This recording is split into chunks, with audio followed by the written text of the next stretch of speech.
घराचं वाटूनच याच्यावर तुमचं काय मत आहे? पुढे ऐका, ज्या घरात गरीबाच्या तळतळाटाची लक्ष्मी येते आणि ज्या घरामध्ये गरीबाच्या डोळ्यातल्या अश्रूचा पैसा येतो त्या घरामध्ये एक पोऱ्या असा येडा जन्माला येतो का अख्खी खानदान हिकायला लावतो. तुमचं काय मत आहे? आणि जेवढी जेवढी श्रीमंत माणसं आहे, तुम्ही कुणाचाही घर तपासा, एक माणूस येडा आहेच. याला येडा नसला तर बेवडा तरी आहे, बेवडा नसला तर जुगार खायच. आणि याचं उत्तर मी बोलत नाही, 16वा अध्याय बोलतोय. प्रत्येक वाक्याला ओव्या पाहिजे, ओव्या नसल्यावर मजा राहत नाही. ओव्या 2 सांगितल्या.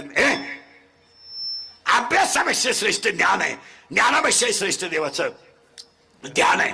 संपत्ती आणि दया, संपत्ती आणि दया एकत्र येत नाही आणि आधी तर तो माणूस देव झाल्याशिवाय राहत नाही. मी तुम्हाला पुढचं उत्तर एकदा क्लिअर सांगतो ऐका. 16व्या अध्यायामध्ये 2 संपत्ती आहेत, दैवी संपत्ती आणि आसुरी संपत्ती. 16व्या अध्यायाचं असं म्हणणं आहे, पापाचा पैसा घरात आला का त्या घरावर डॉक्टर श्रीमंत झालाच. ज्या ज्या घरात कष्टाचा पैसा आहे ना तिथं रोग नाही.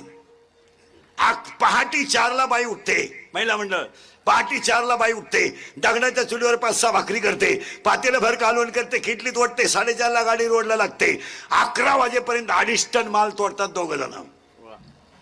नवरा बायको बाटलीतलं पाणी नाही, जारचं पाणी नाही, त्यांच्या पोरांना चपला नाही, खेळायला जागा नाही, बैलगाडी जवळच खेळायचं, थळातच झोपायचं, थळातच झोपायचं.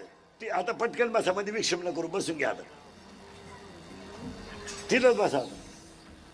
बस उसाच्या थळातच खेळायचं आणि बैलगाडी रस्त्याला लागली का 2 भाकरी चोरून खायच्या, ताण मिटला. सर्दी नाही, बंगला आहे, झोपायच्या गोळ्या आहेत, गोळ्या झोपल्या पण गडी झोपला नाही. पालट व्हायची गोळी, उतानं व्हायची गोळी, तोंड वासवायची गोळी, तोंड मिटवायची गोळी, काहींना जेवताना 3 गोळ्या आहे, बसताना एक, निम झाल्यावर एक, उठताना एक. त्याच्यापेक्षा एकच गोळी घेऊन गाव मोकळं कर, जगतो का आला. हो, परत वाक्य नाही का, पापाचा पैसा कधी माणसाला सुखानं जगू देत नाही. याच्यावर तुमचं मत काय? कष्टाचा कमवा, धोका नाही, धोका नाही.